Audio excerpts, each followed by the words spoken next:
Jarol, selamat malam Bu Lili, selamat malam Bapak Ibu semua yang hadir di sini. Apa kabar? Baik ya? Iya. Baik. Langsung saja kita mulai berhubung dengan waktu kita sudah menanjak ke 19.12 kepada Ibu Kindela, kita persilakan. Dengan durasi waktu kita pada malam hari ini 30 menit kurang lebih untuk pengenalan, istilahnya review produk, review bisnis, profil. Kayaknya langsung aja Pak Jarod. Selanjutnya dilanjut dengan kayaknya langsung aja. Ya boleh. Oh ya, langsung ke materi ya Bu ya. Oke, baik ya. Kalau begitu. Boleh? Ya. Habis presentasi nanti. Bagaimana Bu? Ya, habis presentasi bagaimana Pak? Ya, langsung dilanjut ke sesi tanya jawab. Terima kasih. Boleh. Boleh saya mulai ini? Ya, boleh. Kepada Ibu Kindela kita persilakan.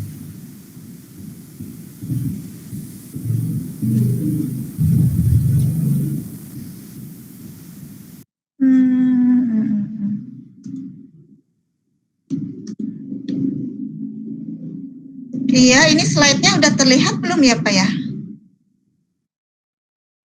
Halo, slide-nya sudah terlihat belum ya? Ya, sudah Bu. Sudah ya? Saya mulai aja ya. Terima kasih atas kesempatannya pada Pak Jarod, Bu Lili. Selamat malam semuanya, selamat malam Bapak Ibu semua. Senang sekali pada hari ini saya akan membahas tentang mengungkap kepribadian melalui analisis tulisan tangan. Perkenalkan, nama saya Dr. Kindela Yunia. Saya seorang dokter ya, saya praktik umum juga akupuntur. Saya juga ngajar, seorang guru, seorang grafologis dan juga sebagai seorang crafter. Saya praktek di Bandung ya, di Rumah Sakit Raja Wali Bandung. Nah, kita hari ini akan membahas tentang grafologi ya. Grafologi itu adalah ilmu tentang analisis tulisan tangan. Nah, grafologi ini ilmu apa sih? Mungkin banyak di antara kita semua yang belum mengenal atau mungkin belum terlalu banyak tahu tentang apa itu ilmu grafologi.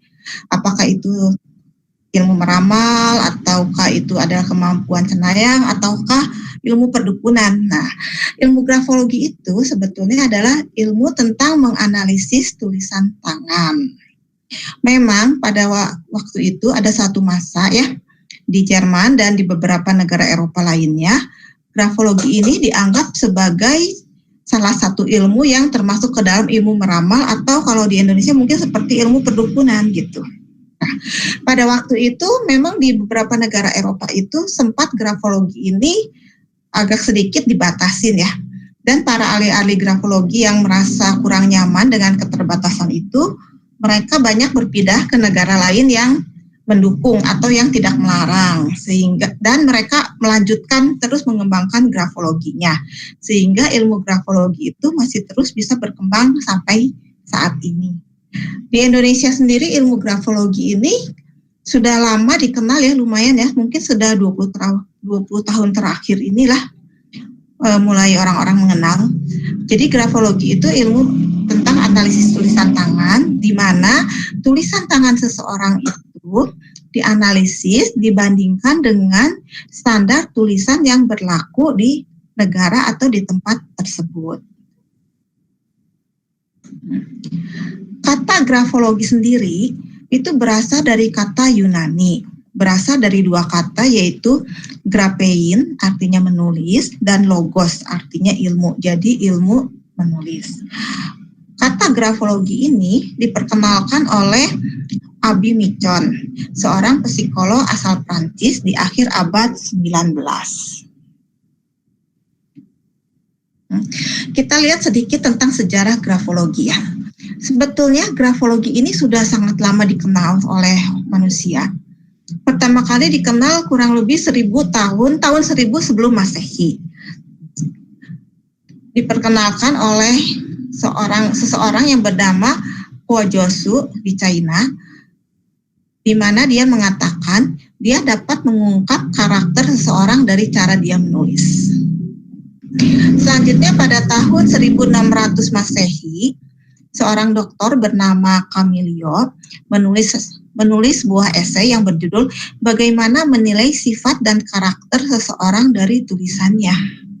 Nah, Abi Micon sendiri yang tadi memperkenalkan kata grafologi, dia menerbitkan edisi pertamanya tentang jurnal grafologi itu pada tanggal 8 November tahun 1871. Pencipta tes IQ, yaitu Alfred Binet, dia melakukan riset tentang validitas grafologi pada tahun 1893 sampai 1907.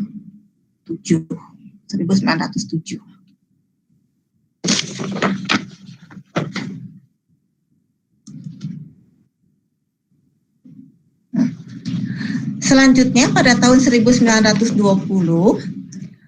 Max Pulver, seorang psikolog dari Swiss, itu mengenalkan pentingnya dorongan bawah sadar dan tak sadar di tulisan tangan. Nah, mulai dari tahun ini, dikenallah kalau tulisan tangan itu berasal dari pikiran bawah sadar dan pikiran tak sadar. Maaf Bu, Ya, itu selainnya belum berubah ke kita. belum berubah. Iya. Ini yang sekarang yang dilihat yang mana slide-nya? Slide pertama. Masih tetap judul? Iya, masih slide pertama. Waduh, gimana nih? Berarti saya stop dulu deh sharingnya coba. Coba ya.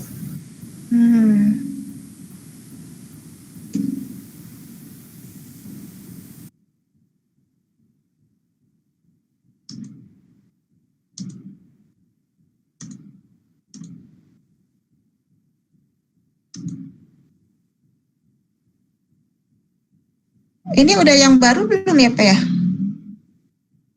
Udah. Halo? Slide sejarah, masuk slide sejarah. Slide sejarah? Iya. Di saya halaman ke-1 ini.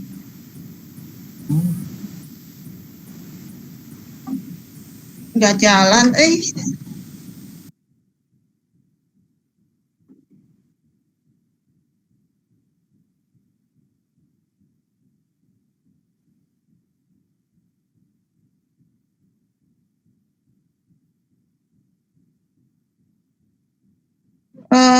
Nah, sekarang slide-nya yang mana?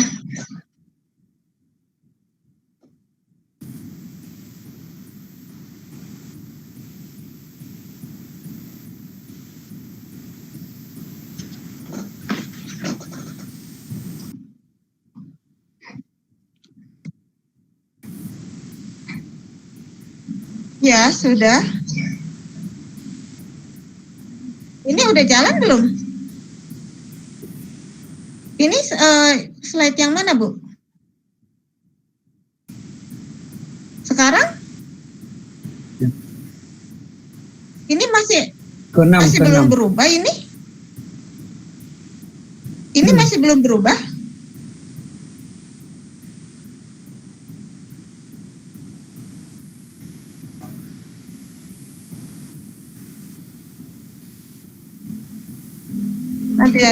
Nanti sebentar coba saya ulang dari awal deh.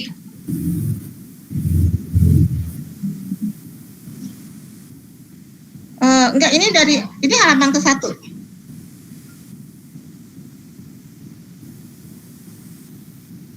Ini sudah? Ini udah halaman 2. Ini halaman 3 sekarang. Belum. Belum berubah? Iya. Kenapa ya?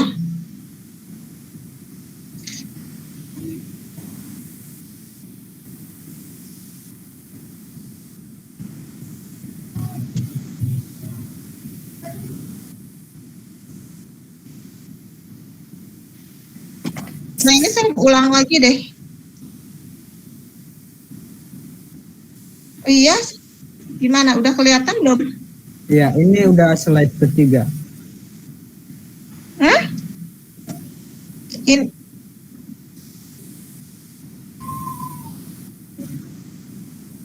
Aduh, ini di saya nggak jalan lagi sekarang. Kok nggak jalan ya? Ya boleh deh, coba. Boleh.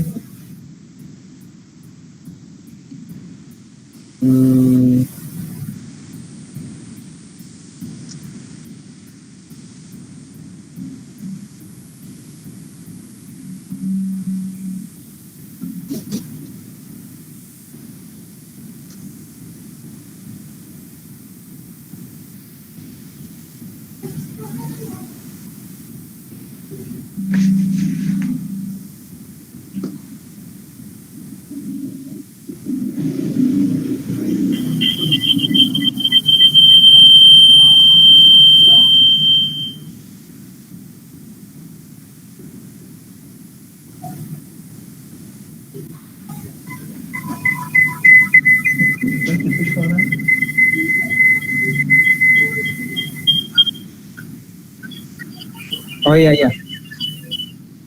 Udah jalan? Ya ada sama dia aja, nggak tahu nggak jalan itunya. Jalan. Dari sononya? Bukan dari kamu?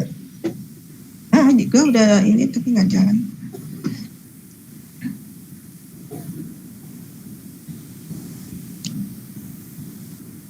Berarti ini udah jalan ya? Udah jalan. Iya.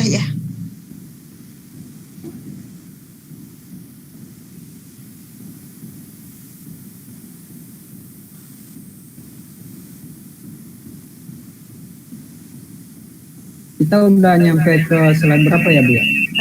Coba maju, Pak. Iya, satu lagi. Next. Next. Ya, sebelumnya.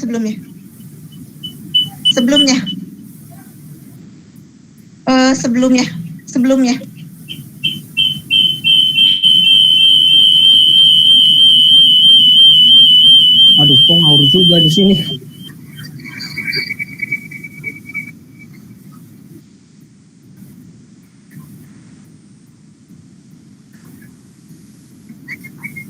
Udah.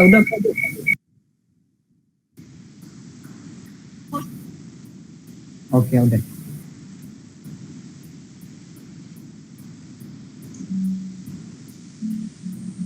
Sebentar.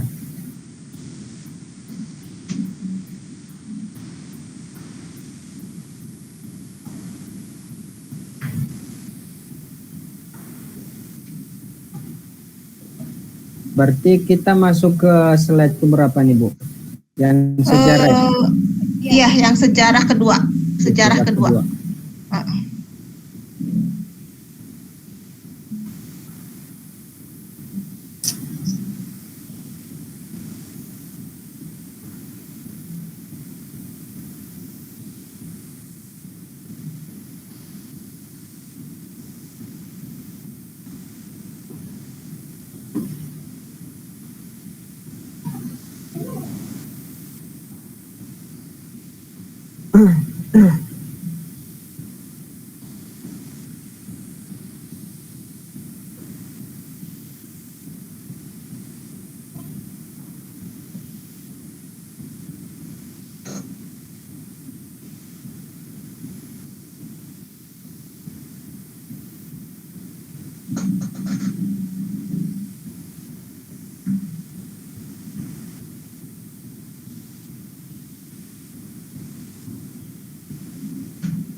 Ya.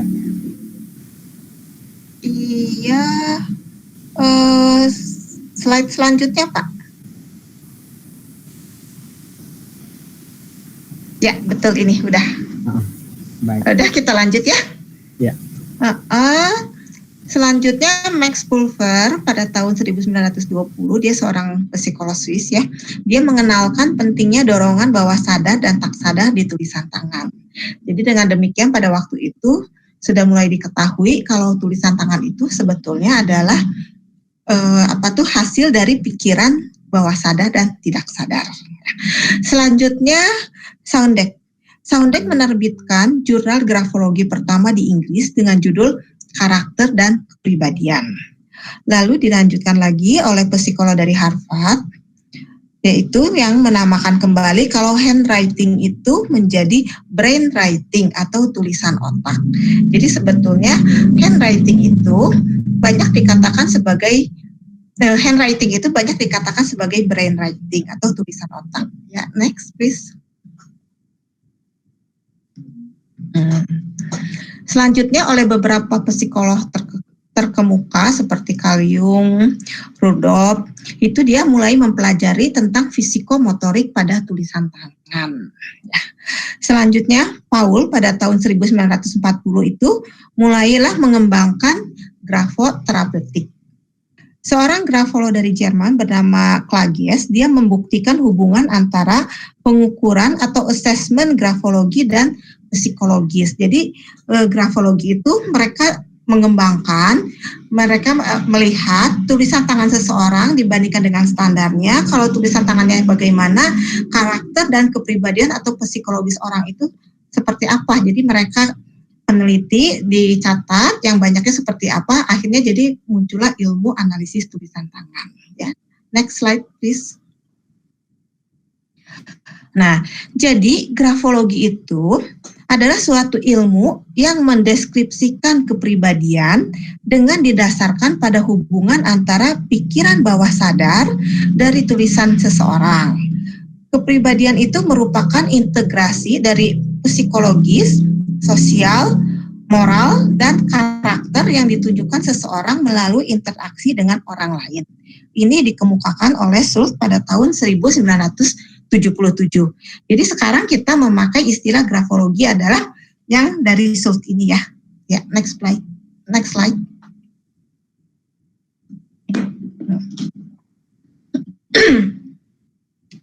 Nah, tadi kan dikatakan tulisan tangan itu atau handwriting itu juga dikatakan sebagai brain writing sebetulnya. Jadi tulisan tangan seseorang itu merupakan hasil dari pikiran sadar dan pikiran bawah sadar dari seseorang yang mencerminkan dan menggambarkan bagaimana karakternya.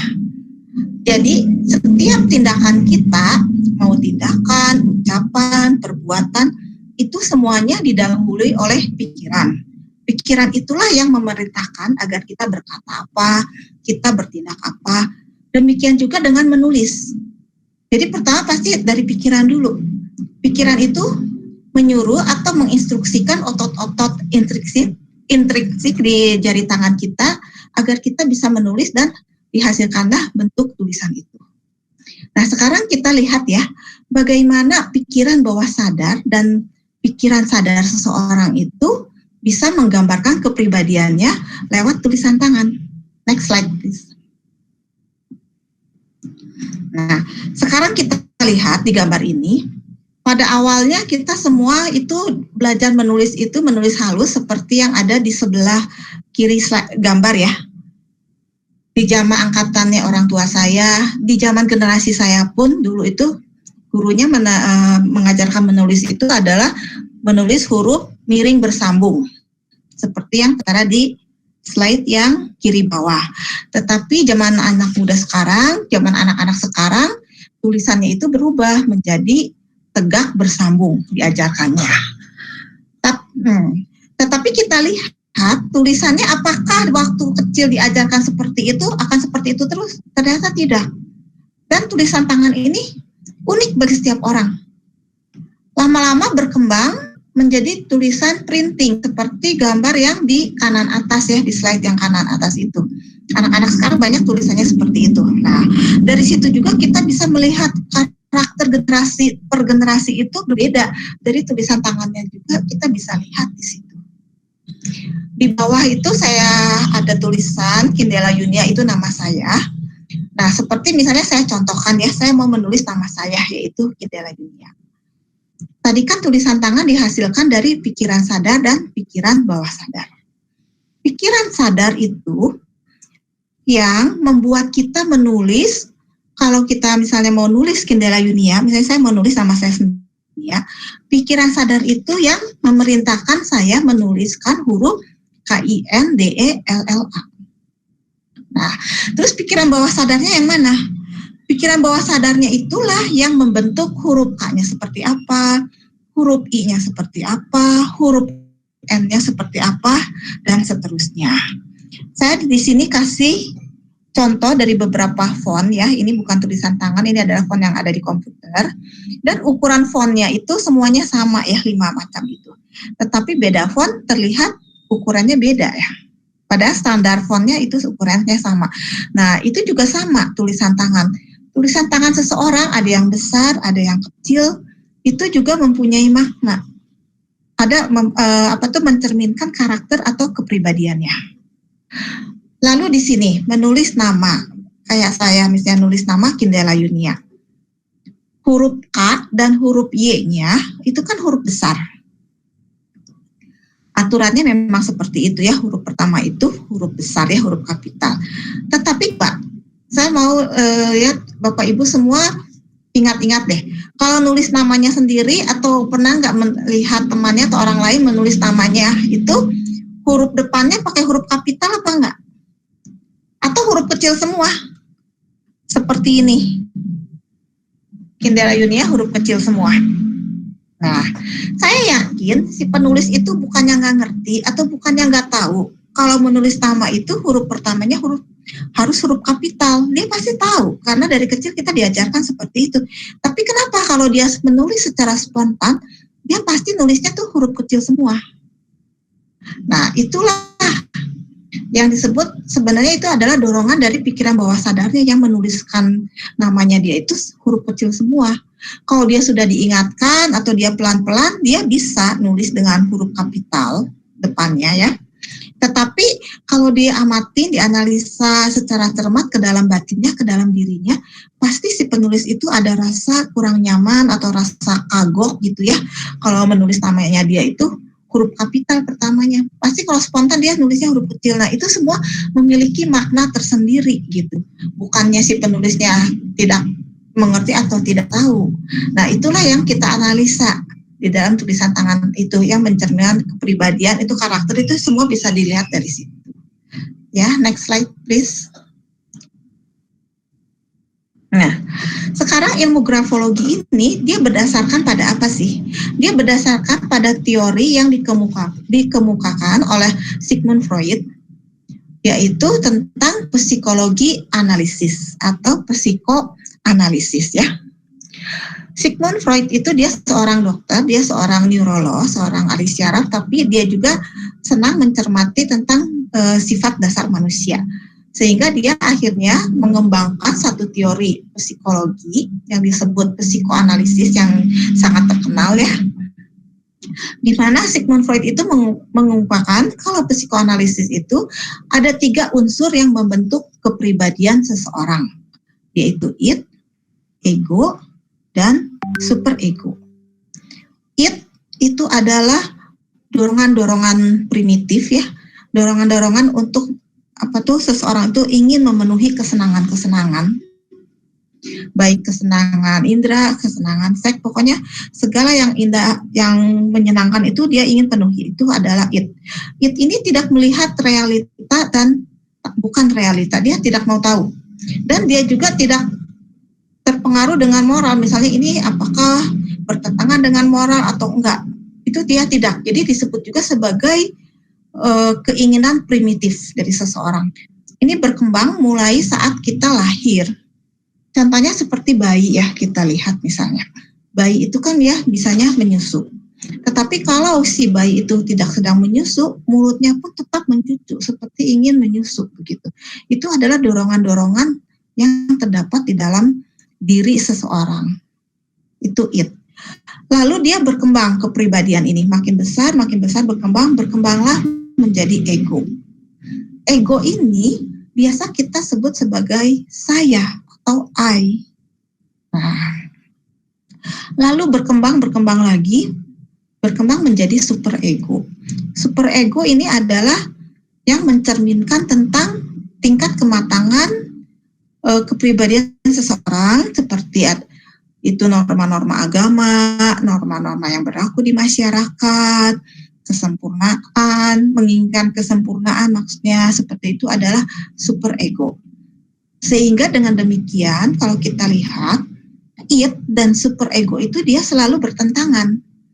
Kalau it itu selalu dia ingin memenuhi kesenangan-kesenangan. Dia nggak peduli ini, bukan nggak peduli ya, dia tidak tahu apakah ini sesuai dengan norma yang berlaku atau tidak. Tetapi superego itu menginginkan kesempurnaan.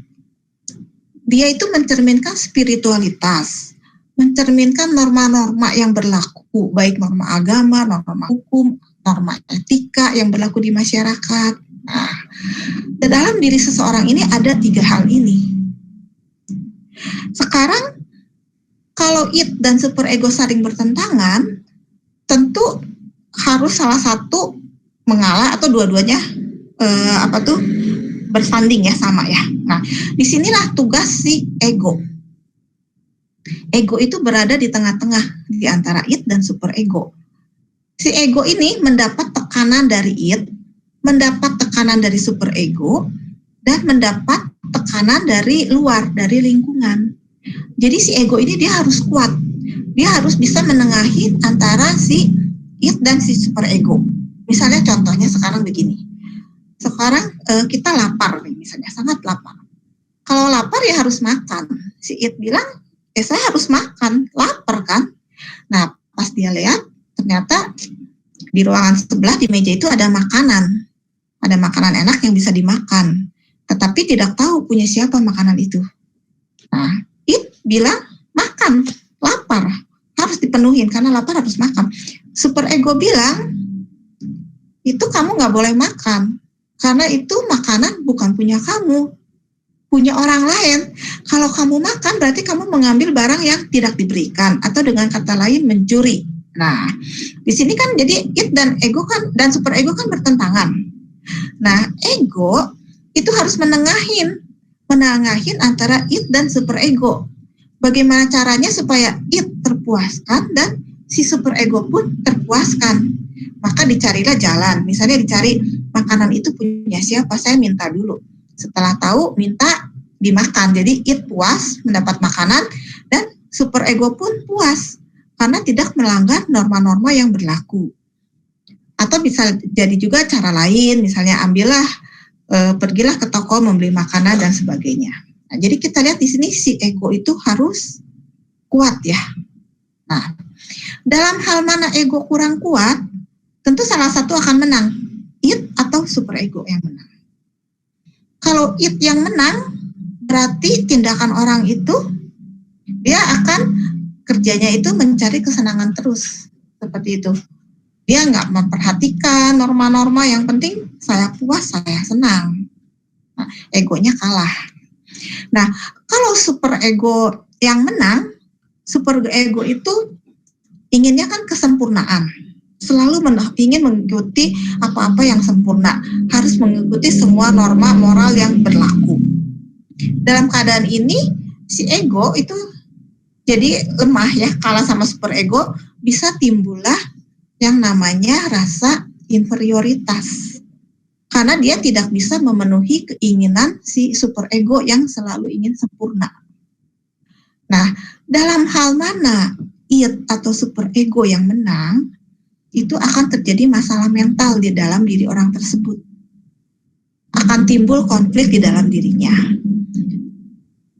Mental yang baik, mental yang sehat itu adalah si ego itu bisa memutuskan atau bisa menyeimbangkan antara it dan superego. Dua-duanya seimbang dan dua-duanya bisa terpenuhi. Itu adalah tugas si ego. Nah, kalau dua-dua seimbang terpenuhi, berarti mentalnya baik ya, mentalnya sehat dan kepribadiannya pun akan kuat. Nah, sekarang kita lihat lagi apa hubungan it, ego dan superego dengan pikiran sadar dan bawah sadar.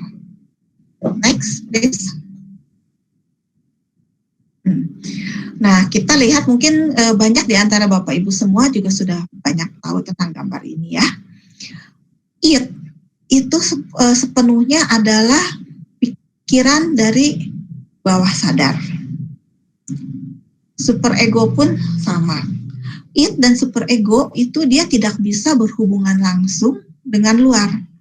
Hanya ego yang bisa berhubungan langsung. Jadi ego itu adalah yang realitas, sedangkan it itu yang tidak realitas. Nah, it selalu digambarkan itu, kalau misalnya kita diperumpamakan ada di suatu ruangan aula, ada pintu, di mana di situ banyak orang-orang ini menginginkan kesenangan.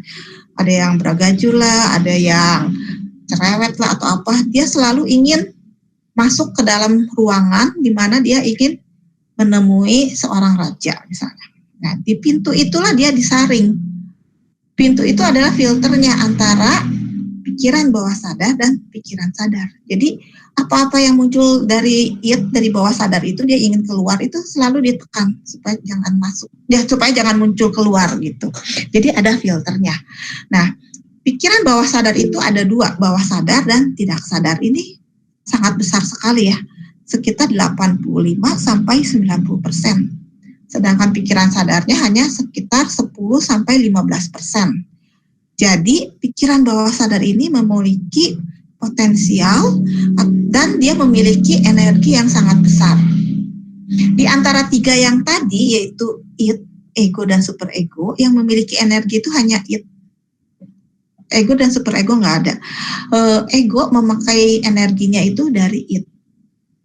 Nah, jadi di sini tenaga yang paling besar itu adalah tenaga dari pikiran bawah sadar. Pikiran sadar, bawah sadar dan tidak sadar ini juga dikemukakan oleh Sigmund Freud yang disebut dengan tingkatan mental. Nah, itu jadi hubungan antara id, ego, dan superego. Tadi kan kalau id kan seluruhnya bawah sadar atau tidak sadar ya.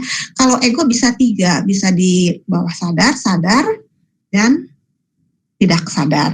Superego di bawah sadar ya, dan bisa di tidak sadar ya.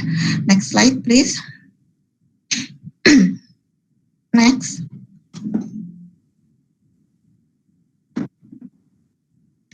Nah, sekarang bagaimana kita bisa tahu antara id, ego, dan superego itu ke dalam tulisan tangan? Tulisan tangan itu tulisan yang biasa dulu kita belajar, tulisan menulis halus itu ya, seperti contohnya di slide ini, itu dibagi menjadi 3 zona. Zona atas, zona tengah, dan zona bawah. Untuk bisa mendapatkan 3 zona ini, kita pertama kali harus mengambil garis dasarnya atau baseline-nya. Baseline-nya bisa dilihat ya, ini di gambarnya, seperti di bawah, di yang kanan. Nah, zona atas itu upper zone, itu melambangkan superego. Zona tengah atau middle zone itu melambangkan ego. Dan zona bawah, lower zone, itu melambangkan id. Jadi, seperti tadi sudah dibahas ya, ego itu adalah yang paling penting. Ego itulah yang kita lihat sebagai realitanya, yang realistiknya, dan ego itulah yang berhubungan dengan luar. Dia bisa mengumpulkan ke dunia luar, sehingga kalau dilihat dari tulisan tangan ini, dari grafologi ini, maka middle zone atau zona tengah itu sangat penting. Jadi banyak karakter-karakter atau sifat-sifat atau traits dari kepribadian manusia ini yang tergambar atau tercermin di zona tengah ini. Nah, kalau dihubungkan dengan tubuh manusia, berarti zona atas itu adalah bagian kepala ya, karena kita tahu yang berpikir, yang apa itu timbulnya di otak, sehingga yang superego yang tadi, yang spiritualitas, moralitas, dan segalanya itu dilambangkan superego itu ada di bagian atas ya, di bagian otak. Sedangkan ego di bagian tengah dan id itu di bagian bawah. Itu mencerminkan tentang dorongan-dorongan seksual, dorongan-dorongan primitif, dan energi fisik. Itu melambangkan itu ya, yang lower zone-nya. Next please.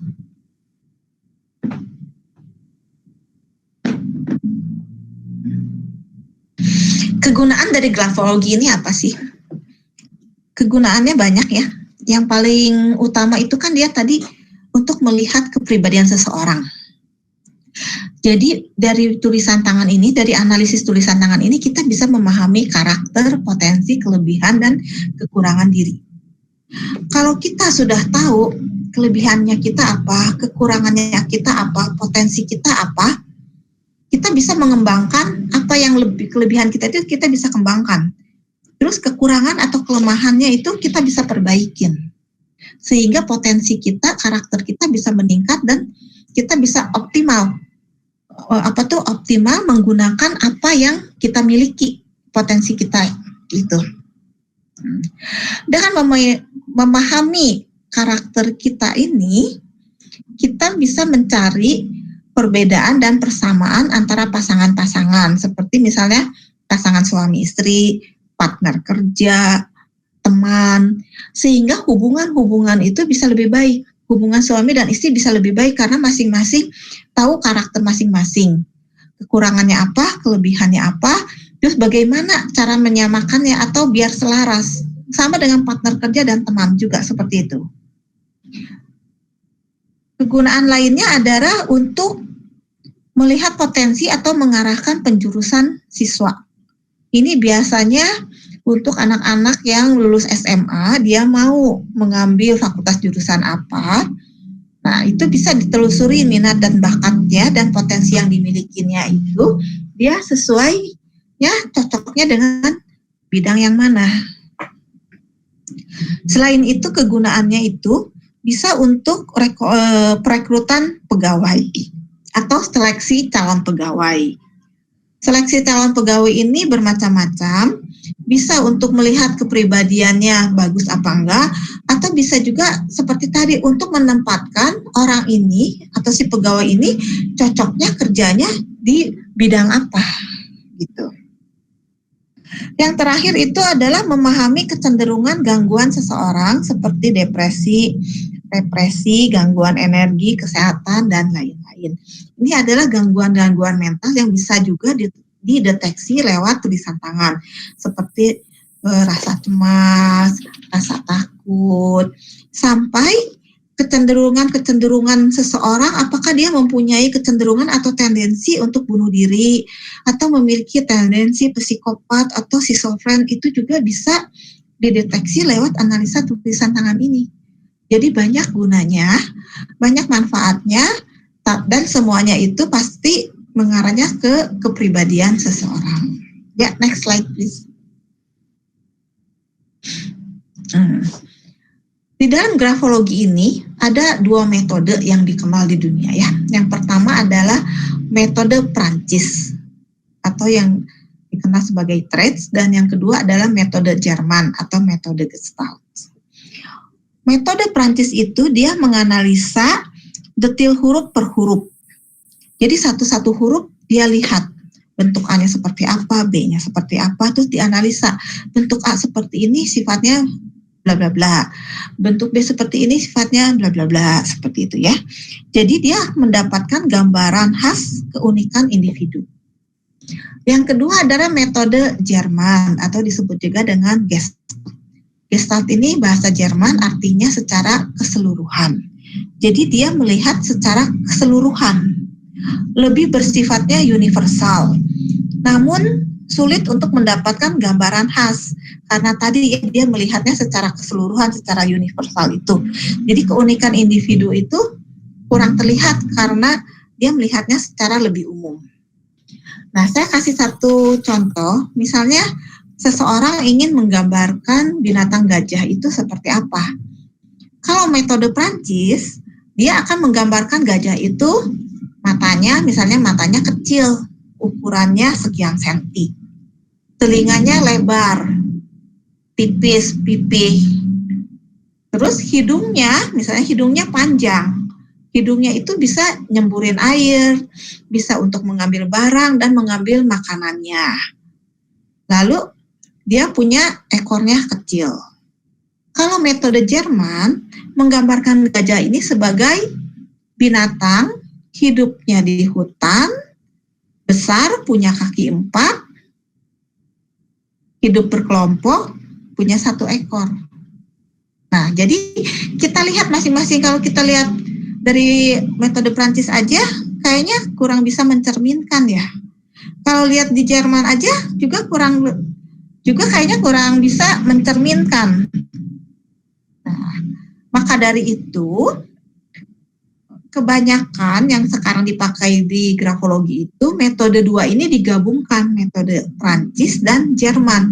Maka dinamakan metode holistik.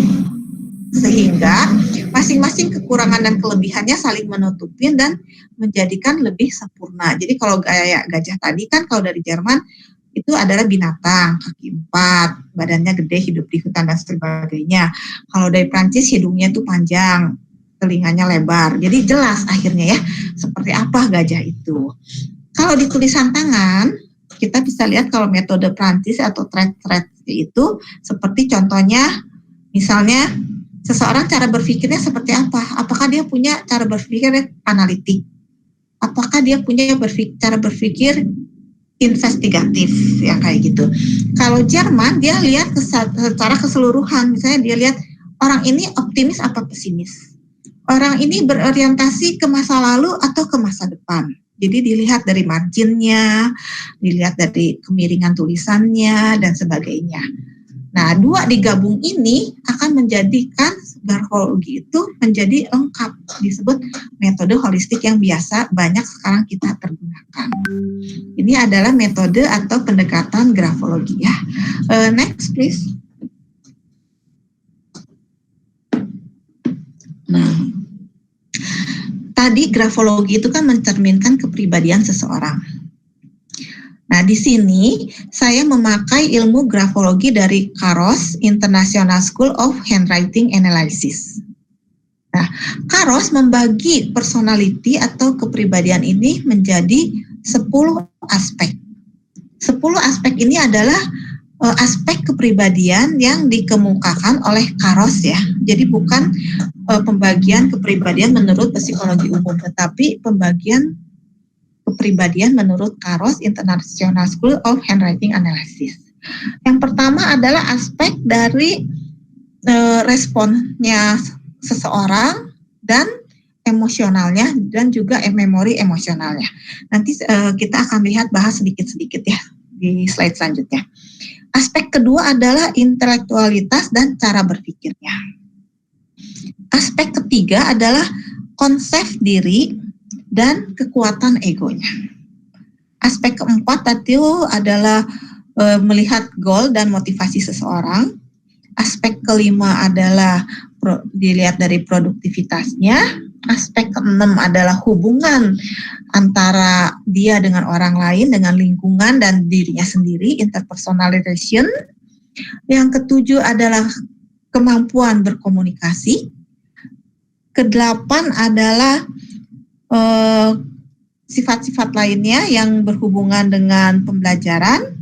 Sifat 9 dan 10 adalah sifat-sifat yang bisa menghambat seseorang, yaitu fear and defense, mekanisme pertahanan diri dan ketakutan-ketakutan atau kecemasan-kecemasan yang ada. Nah, dari 9 aspek ini, aspek yang ketiga yaitu konsep diri dan kekuatan ego itu merupakan katalisator. Maksudnya itu dia bisa memacu atau mempercepat seseorang dalam suatu tindakan atau berpikirnya. Jadi dia yang membuat seseorang berkembang dengan baik. Sedangkan faktor ke-9 dan ke-10 itu adalah faktor penghambat atau inhibitor. Jadi bila seseorang itu di aspek ke-9 dan 10-nya ini banyak, itu akan menghambat kemajuan dia. Jadi potensi dia yang sebetulnya misalnya potensinya dia ada 8, dengan banyaknya faktor nomor 9 dan 10 ini, dia nggak bisa 8 potensinya. Dia bisa terhambat, bisa 6, 7, 5, dan lainnya. Nah, itulah yang dilihat dari semua aspek ini, bisa dilihat dari analisa tulisan tangan seseorang. Next slide, please. Nah, kita lihat yang pertama emosi ya. Emosi ini bagaimana kematangan emosi si penulis. Apakah dia responsif, hangat, stabil, moody, konsisten, dan sejenisnya. Dari mana kita bisa melihat emosi dari tulisan tangan seseorang? Emosi ini kita bisa lihatnya dari kemiringan ya, dari slant, kemiringan. Nah, jadi nanti tulisan tangan tiap orang itu dilihat kemiringannya berapa derajat. Kalau tegak itu berarti 0 derajat ya. Miring kiri, miring kanan. Miring kiri, miring kanan dibagi menjadi beberapa derajat. Nah, kalau dia 0 derajat atau tegak, berarti emosi si penulis ini biasanya dia nggak kelihatan. Jadi dia sepertinya netral. Mau ada apapun, misalnya hal-hal yang menakutkan, tidak menyenangkan, dia lagi sedih, lagi kecewa, atau dia lagi senang, dia lagi gembira, atau hal-hal ada yang mengejutkan, itu dia terlihatnya sepertinya datar. Jadi netral dia. Jadi orang-orang tuh akan sulit mengetahui dia sekarang lagi sedih apa lagi senang ya. Soalnya kelihatannya biasa aja, netral. Itu yang tegak. Kalau yang miring kiri, nah ini lebih nggak kelihatan lagi. Emosinya nggak ada, hampir nggak kelihatan sama sekali. Dan dia pun kalau misalnya ada hal-hal yang kalau bagi orang lain ini menyentuh perasaan dia untuk kurang sensitif. Baik hal yang tidak menyenangkan maupun hal yang menyenangkan. Jadi kalau misalnya dia ada dimarahin orang, dicaci maki, kan kita nggak enak ya dengarnya ya, sedih, kecewa. Nah kalau bagi dia nggak terlalu berpengaruh. Untuk perasaan senang pun sama. Dia sekarang mengalami perasaan senang, bagi sebagian orang peristiwa ini menyenangkan. Bagi dia kayaknya dia nggak berasa juga. Itu adalah yang miring kiri. Makin ke kiri miringnya, makin nggak berasa. Nah sekarang yang miring kanan. Yang miring kanan itu adalah orang yang responsif, orangnya hangat. Makin miring ke kanan, makin hangat, makin responsif. Seperti misalnya saya kasih contoh begini ya, kita misalnya ada dalam suatu ruangan, kita lagi bersama-sama, nah lagi misalnya lagi rapat atau lagi belajar lah seperti ini, terus tiba-tiba di ujung ruangan itu ada seseorang yang menjatuhkan barang, bunyinya kencang karena misalnya di dalam ruangan itu lagi sunyi ya, lagi belum terlalu ramai, kencang kedengeran tuh barang jatuh, prang gitu. Nah kita lihat kalau orang yang tulisannya miring kiri, nah ini akan seperti gambaran yang digambar di bawah ya, slide yang ada gambarnya ini yang di kiri bagian bawah. Dia pasti duduk akan tarik titik ke belakang. Apa nih? Kalau orang yang tegak berarti dia netral, dia sepertinya tidak ada apa-apa, tidak ada yang terjadi. Cuek aja kayak gitu ya, lurus. Kalau yang miring kanan berbeda-beda kan tadi tergantung derajatnya. Kalau miring kanannya sedikit mungkin dia akan kaget dikit, biasa aja. Ada yang lebih kaget misalnya, aduh apa tuh? Udah. Tapi ada juga yang begitu dengar perang, orang itu tuh teriak kenceng sampai semua orang kaget kan. Nggak tahu ada apa. Nah, itu sudah bisa dipastikan dia pasti tulisan tangannya itu sangat miring. Jadi kita lihat di sini ya, tulisan miring ke kanan itu mungkin kalau bagi sebagian orang lebih bagus ya, karena dia responsif, dia hangat, dia lebih ramah. Tapi kalau miring kanannya kebanyakan, akhirnya responsnya kebanyakan, itu juga kan tidak bagus ya. Itu nggak bagus. Lama-lama jadi bisa termasuk golongan histeris dan selainnya. Jadi semuanya itu yang terlalu kurang juga kurang bagus, yang terlalu kebanyakan juga kurang bagus. Kayak gitu. Jadi tapi ini kita nggak melihat bagus atau enggak ya, kita hanya melihat kekurangan dan kelebihan. Udah gitu kepribadian juga kan kita bisa berubah kalau kita sudah tahu kelebihan dan kekurangan kita. Nah, selain itu, selain kita melihat respon emosinya, kita lihat juga memori emosinya. Memori emosi itu maksudnya bila seseorang mendapatkan trauma, misalnya dimarahin orang atau dipukul orang, kan sakit hati, benci, kecewa. Nah, berapa lama dia bisa menyimpan memori emosi ini? Apakah sebentar, ataukah diingat terus, atau bagaimana? Nah, ini kita tahunya dari tulisan tangannya itu dari tekanannya. Jadi tekanan tulisan tangan itu dia pertama menggambarkan tentang energi fisiknya. Kalau energi fisiknya besar, tekanannya lebih besar tulisan tangannya. Kita cara taunya gimana? Dia nulis, kita raba belakangnya, belakang kertasnya. Dia terlalu tekan apa enggak? Yang kedua itu tadi ya, menggambarkan emosi seseorang, tekanan itu. Yang ketiga melambangkan libidonya. Kalau orang yang tenaga fisiknya lemah, dia emosinya juga cepat hilang. Kalau yang tulisan energi fisiknya besar, berarti tekanannya juga sangat tekan, memori emosinya juga dia lebih kuat, jadi dia lebih lama hilangnya. Kalau yang sedang-sedang itu sama, dia menyimpan memori, tapi ada waktunya, nggak langsung hilang, ada waktunya, misalnya dalam waktu berapa jam, berapa hari, dia simpan, setelah itu dia bisa melupakan. Seperti itu. Jadi kalau diibaratkan, misalnya kita sekarang menulis di lumpur kan lebih cepat hilang. Menulis di tanah, lebih lama hilangnya ya. Kalau kita memahat di batu, tentu sukar sekali tulisan itu hilang kan. Nah itu adalah memori emosinya. Jadi kalau orang yang energi fisiknya lemah, memori emosinya juga cepat hilang. Baik yang menyenangkan maupun yang tidak menyenangkan. Kalau energi fisiknya sedang-sedang, berarti dia perlu waktu untuk menetralkannya. Kalau dia misalnya sekarang sedih, kecewa, dia perlu beberapa waktu untuk membuang itu. Tapi nanti dia hilang, bisa menghilangkannya. Tapi kalau yang energi fisiknya kuat, dia menyimpan memori emosinya juga lama. Nah, orang-orang seperti ini, kalau misalnya dia ada trauma-trauma psikis, misalnya dia membenci orang, atau dia nggak suka, dia sedih, itu dia akan lama membuang perasaan ini, dia menyimpannya akan lama. Seperti itu. Itu adalah hubungan tulisan tangan dengan emosi dan kekuatan fisik ya. Ini aspek pertama. Next slide please.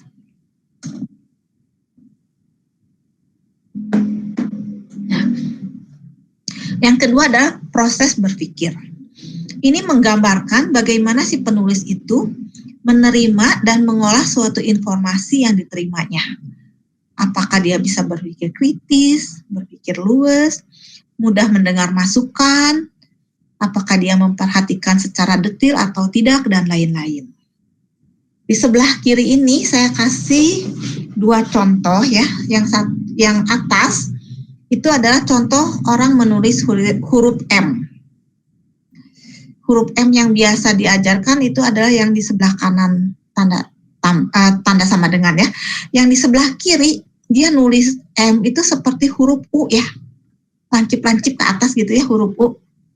Beda kan kalau M yang seharusnya. Tapi ini maksudnya M. Jadi dua-dua tulisan ini sama ya, many ya artinya. Nah, ini mencerminkan cara berpikir orang. Orang yang tulisan M-nya seperti huruf U seperti ini, dia disebutnya berpikir secara komprehensif atau berpikir cepat. Maksudnya berpikir cepat itu seperti ini. Kalau misalnya ada seseorang menerangkan, itu meskipun itu hal-hal yang baru ya buat dia menerangkan. Nah, dia itu akan cepat nangkepnya. Belum selesai orang itu mendengar penjelasan, dia sudah bisa mengira-ngira nih ke belakangnya kurang lebih apa yang dia maksud, yang dimaksud orang yang menerangkan.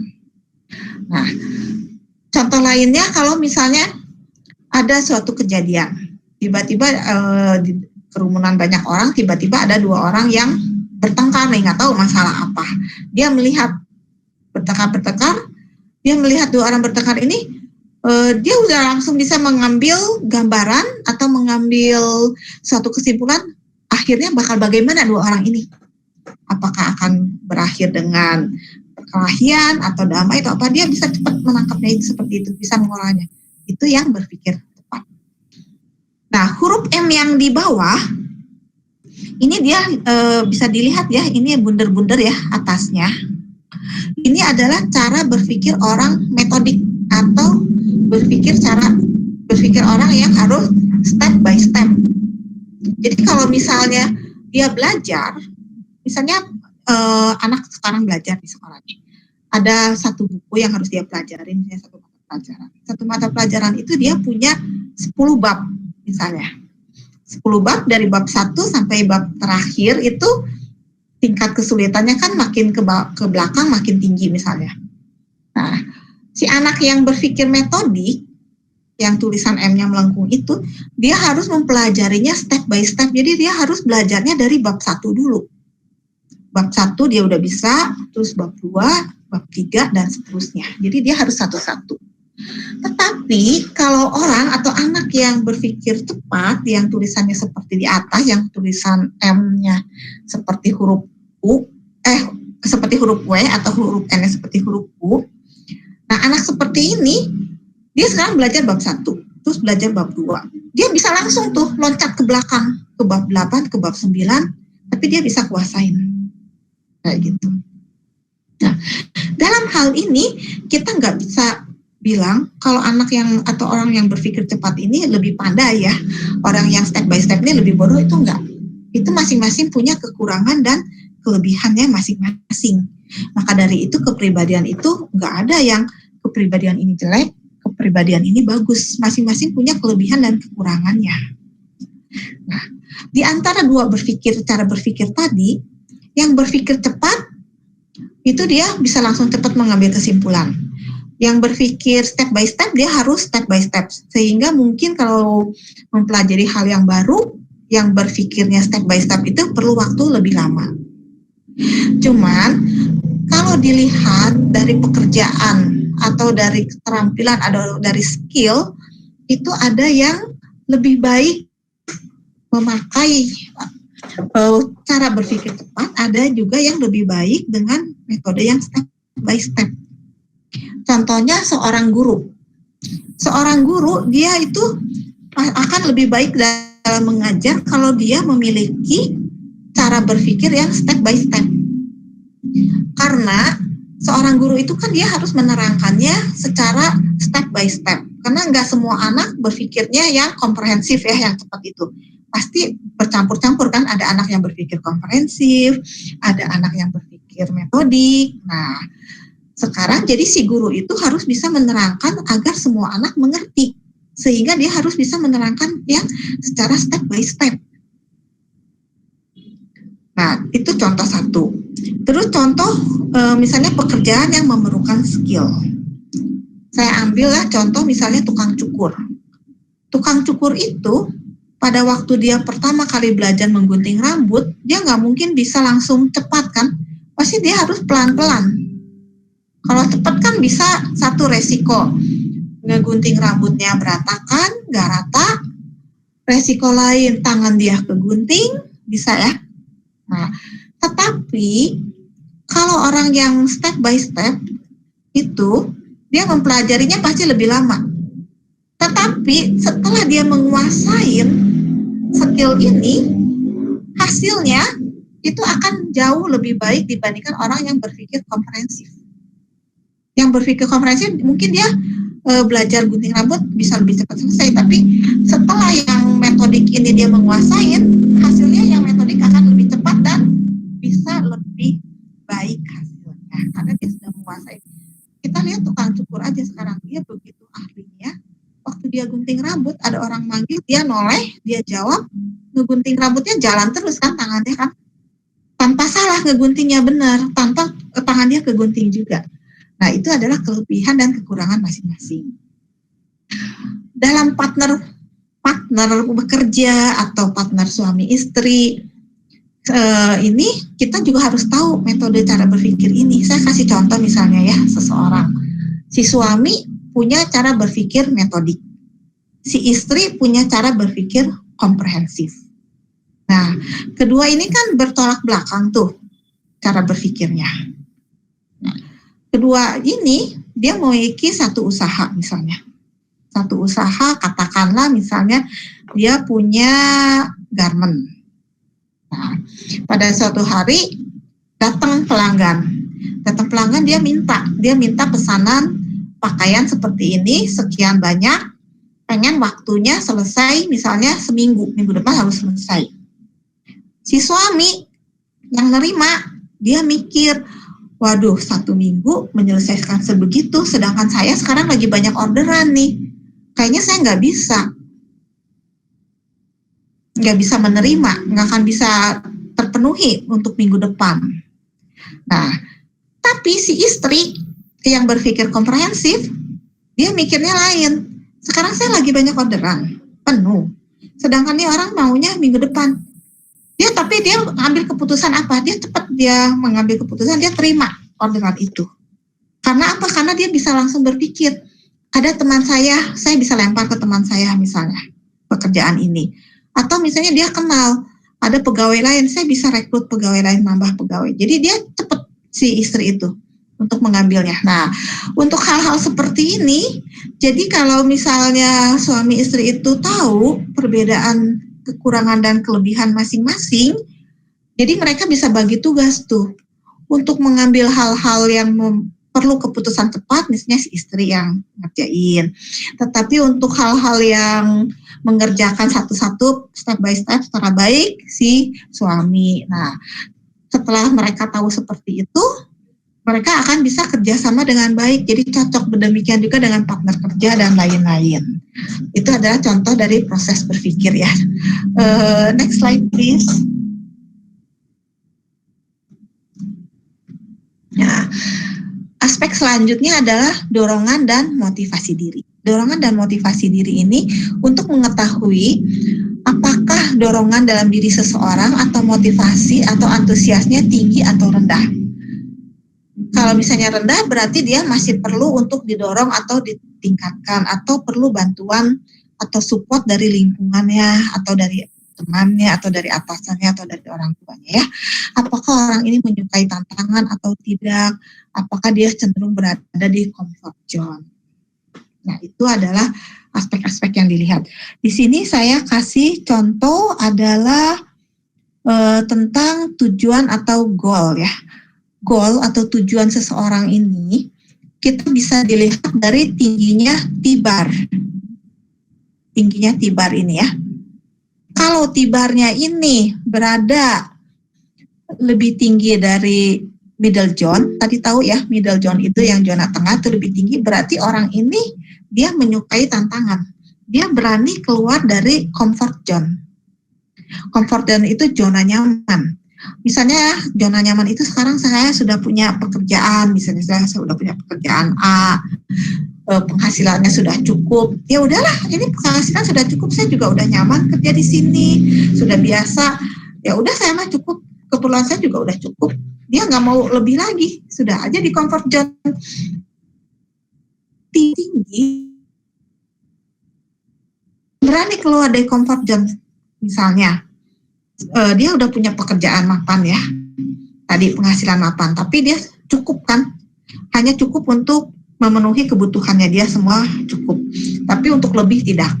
Orang yang menyukai tantangan, dia akan cari yang lain, cari peluang yang lain. Dia bisa, misalnya dia berani tinggalkan dulu pekerjaan ini, dia mencari yang lain yang lebih tinggi. Itu adalah orang yang menyukai tantangan. Tapi menyukai tantangan ini juga kita harus pertimbangkan ya, pertimbangkan apakah kita itu bisa memenuhinya atau tidak. Jangan sampai akhirnya kita merugikan atau mencelakakan diri kita sendiri. Nah, kalau T-barnya itu ada di pas di atas middle zone, itu sudah bagus. Tapi kalau di bawah itu berarti dia kurang. Motivasinya kurang, untuk mencapai goalnya kurang. Jadi kalau menurut istilah orang sih, ya nerima apa adanya lah gitu. Saya sekarang kayak begini, ya sudahlah kayak gitu, tidak mau berusaha lebih. Gitu. Tetapi kalau yang T-barnya itu tinggi sekali, bahkan nggak nempel di si batang T-nya, itu adalah termasuk ke dalam yang dinamakan daydreaming. Jadi mimpi di siang bolong, jadi seperti penghayal ya, dia menginginkan yang tinggi-tinggi, yang muluk-muluk, yang mana dia tidak akan mungkin bisa mencapainya. Jadi itu juga kurang baik. Itu ada dilihat dari T-bar, itu motivasi dan lainnya ya. Motivasi dan dorongan juga banyak hal-hal lainnya, saya baru kasih contoh ini aja satu ya. Ya, next slide please.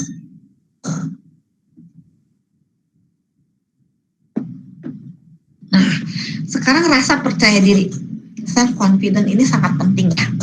Seberapa tinggi sih rasa percaya diri seseorang dapat mempengaruhi aspek lainnya? Rasa percaya diri ini mempengaruhi aspek lainnya itu sangat besar. Sekarang katakanlah seseorang dia memiliki potensi yang sangat tinggi ya. Intelektualitasnya tinggi, tadi aspek 2-nya tinggi, aspek 1-nya bagus ya, aspek emosinya bagus, responsifnya bagus, terus tadi yang cara berpikirnya bagus, motivasi dirinya juga misalnya tadi bagus, goalnya bagus, tapi rasa percaya dirinya ternyata dia kurang. Nah, dengan rasa percaya diri yang kurang ini, intelektualitas dia yang tadi yang tinggi, motivasi yang tinggi itu nggak akan bisa optimal. Dia nggak bisa menunjukkan dirinya sesuai dengan potensi diri yang dia miliki sebetulnya. Nah, di sini sangat penting ya, analisis tulisan tangan ini dia bisa lihat rasa percaya diri seseorang itu cukup apa enggak sih?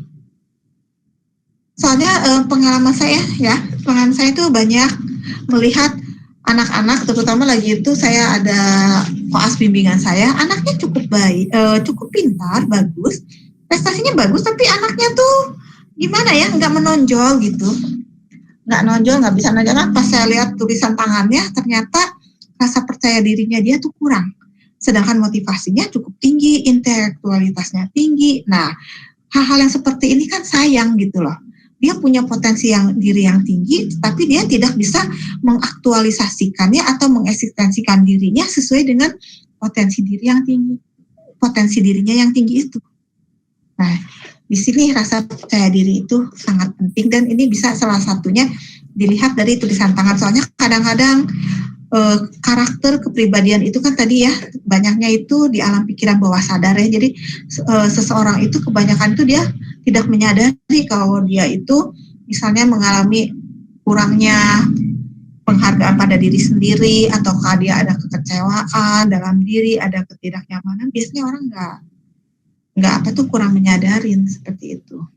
Nah, kalau melalui ini, karena tulisan tangan itu banyak mencerminkan dari pikiran bawah sadar, itu bisa terlihat semuanya. Ya, next slide please.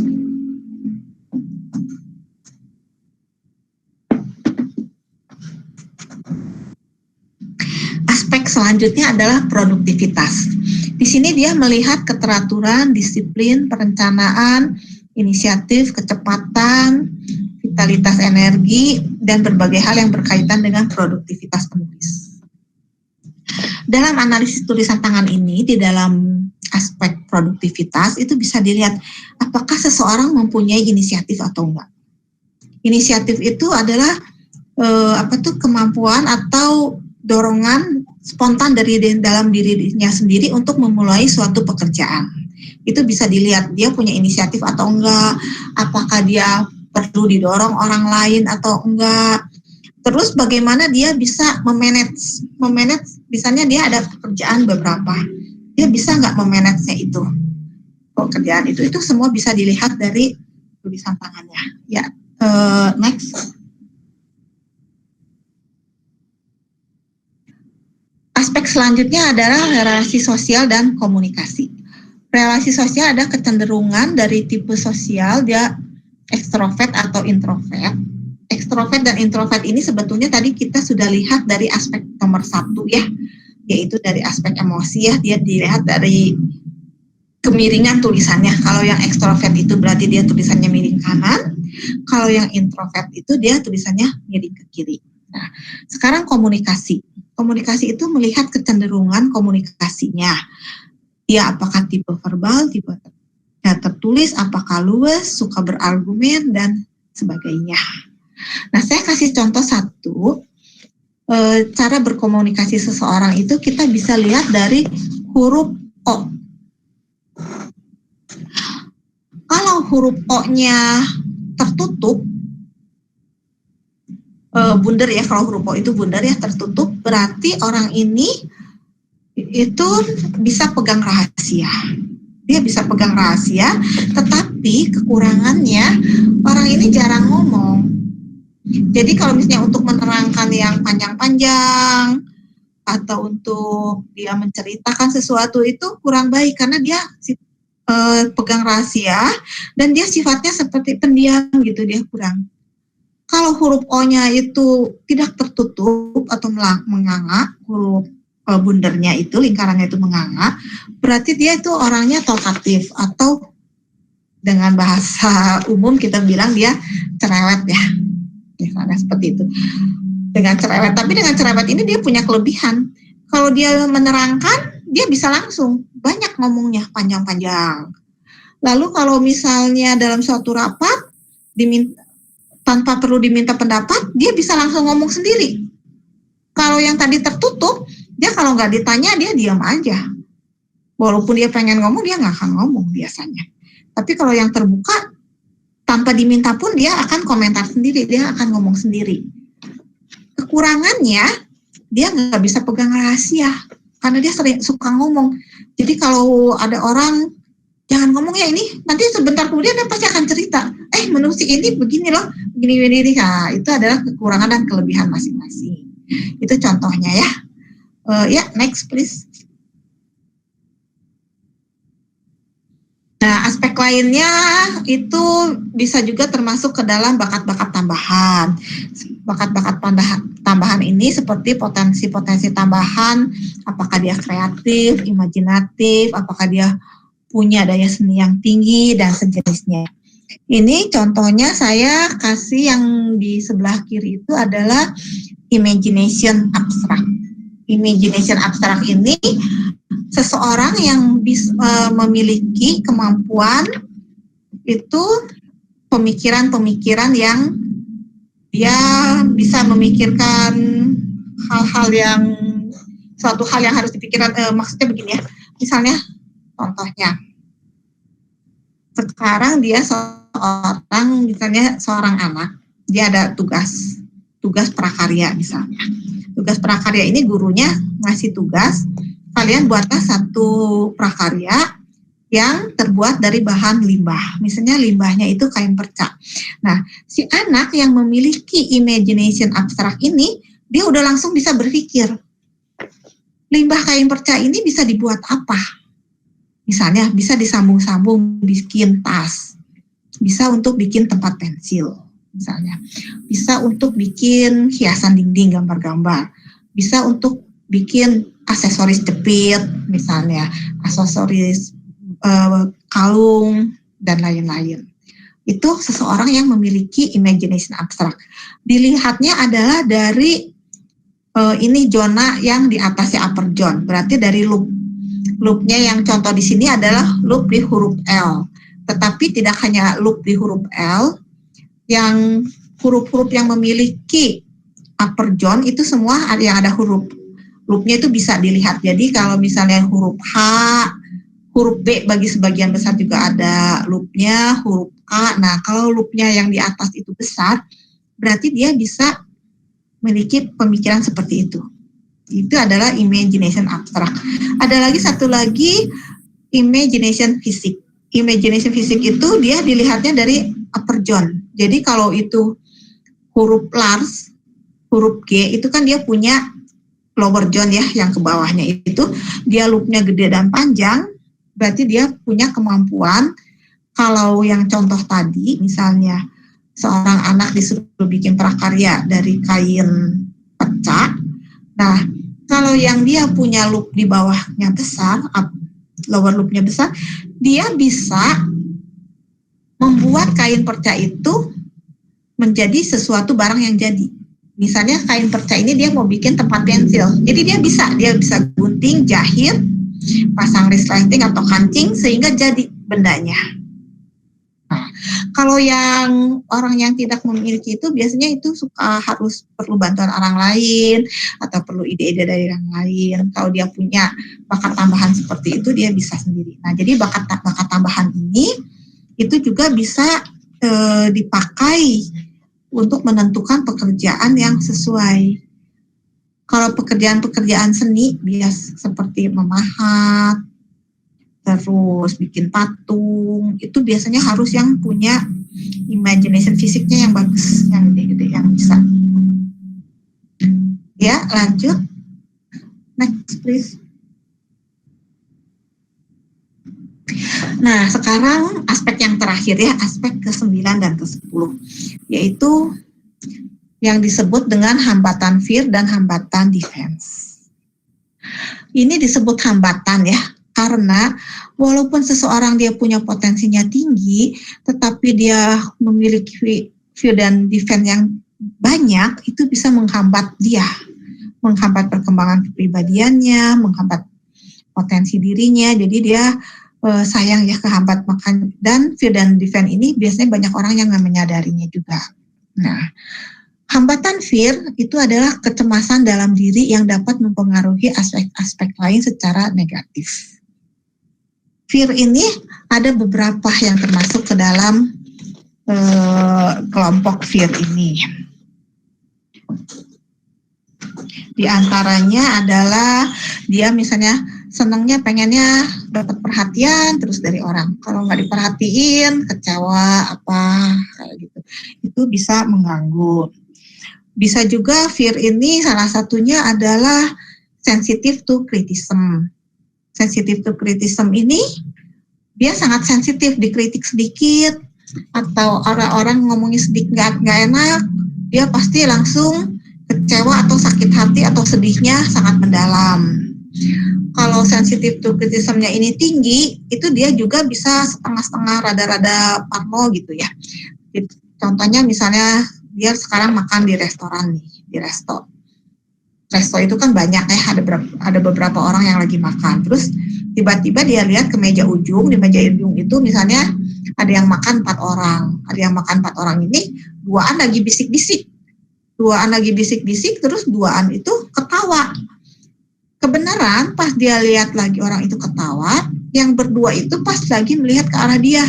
Dia langsung mikirnya, aduh itu orang kayaknya ngetawain saya ya, atau apa. Padahal kan kemungkinan besar enggak ya. Nah itu kalau orang yang sensitif to criticism-nya yang tinggi itu bisa seperti itu. Jadi itu dia sangat tersiksa ya kalau seperti itu.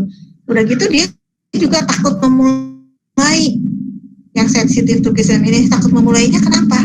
Karena dia takut orang itu mengkritik dia atau menilai dia itu kurang baik. Seperti misalnya penampilannya, aduh ini orang lihat penampilan saya gimana ya, bagus apa enggak ya. Nah itu seperti itu. Tetapi sensitif to criticism yang sedikit kadarnya itu bagus. Karena dia itu mencerminkan kalau si penulis itu memiliki rasa empati gitu. Jadi dia bisa merasakan kesulitan atau kesenangan orang lain dan dia bisa berempati kalau misalnya ada orang lain yang mengalami kesulitan, dia bisa merasakannya dan dia bisa membantu. Itu adalah kalau yang kadarnya kecil. Ini dilihat dari loop di huruf D, ya, sensitive to criticism ini. Tetapi sensitive to criticism ini dia punya kelebihan tersendiri. Kelebihannya apa?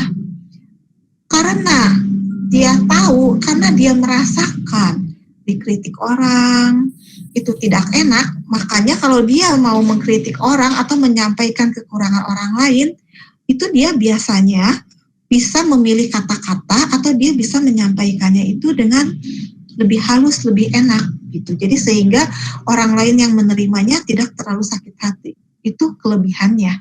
Jadi walaupun itu kekurangan, ternyata ada kelebihannya juga ya, asal kadarnya aja ya. Kalau kadarnya kecil justru malah bagus empati, tapi kalau kadarnya besar ya itu sudah kurang baik. Lalu yang selanjutnya adalah hambatan defense. Nah, kedua aspek ini, hambatan fear and defense ini, dua aspek ini membahas indikasi-indikasi yang dapat menghambat si penulis, menghambat potensi yang dimiliki si penulis. Tanda yang perlu diantisipasi seperti suka menghayal, menentang otoriti atau atasan, sembrono, menunda-nunda, keras kepala, dan sebagainya. Defense itu artinya adalah mekanisme pertahanan diri. Ya. Dalam hal ini adalah mekanisme pertahanan mental yang dibicarakan ya. seseorang itu memerlukan defense atau memerlukan mekanisme pertahanan diri. Nah, tadi waktu awal itu saya bilang antara id dan superego itu penengahnya adalah si ego. Ya, egonya berarti harus kuat kan? Dia harus bisa menengahi antara id dan superego sehingga id bisa terpenuhi keinginannya, superego bisa terpenuhi keinginannya. Itu adalah mental yang sehat, egonya kuat. Nah, dalam hal si ego kurang kuat, berarti salah satu id yang menang atau superego yang menang. Nah, kalau egonya kalah, itu berarti dia akan timbul masalah atau konflik dalam diri ya. Nah, bagaimana caranya supaya si ego ini tidak terluka dalam keadaan seperti ini?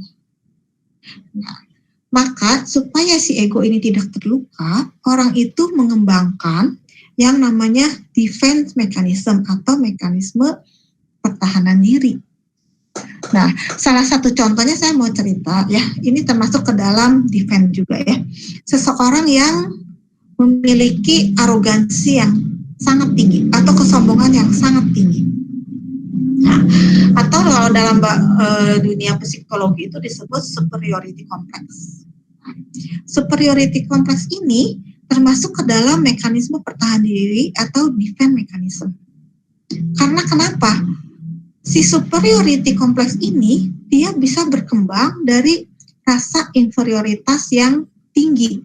Jadi pada waktu kecil misalnya dia sering mendapatkan perbandingan-perbandingan, baik bisa dari orang tuanya, atau dari gurunya, atau dari orang lain di lingkungannya. Misalnya dia sekarang anaknya memiliki kepandaian yang biasa, kakaknya sangat pandai misalnya. Terus gurunya atau orang tuanya suka ngomong, itu kakak kamu pandai sekali misalnya. Terus membandingkan, kalau kamu kan kurang pandai, jadi misalnya kamu ya udahlah kamu kerjain ini aja. Nah, lama-lama si anak itu kan merasa rendah diri, sehingga berkembanglah yang namanya inferiority complex, suatu kompleks, suatu perasaan rendah diri. Nah, perasaan kompleks, inferiority complex ini, rendah diri ini tentu tidak menyenangkan kan? Berarti si ego sudah kalah sama superego. Superego kan tadi pengennya yang sempurna. Superego menang, si ego kegencet nih sama si superego ya, dia kalah. Nah, bagaimana caranya supaya si ego atau si diri anak ini tetap eksis, tetap nyaman dengan dirinya? Caranya berarti dia kan harus punya mekanisme pertahanan diri kan, harus mempertahankan dirinya supaya tetap eksis, tetap nyaman dengan dirinya. Caranya dia mengembangkan arogansi atau kesombongan yang tinggi sebetulnya, sehingga dia bisa mengaktualisasikan dirinya kepada lingkungannya, kepada orang luar, bahwa inilah saya mampu, padahal sebetulnya dia tidak mampu. Nah, kalau dilihat secara lebih mendalam, tetap akan terlihat kalau dia itu rasa inferiornya tinggi, sedangkan rasa superioritasnya itu hanya untuk menutupin. Nah, itu adalah salah satu mekanisme defense.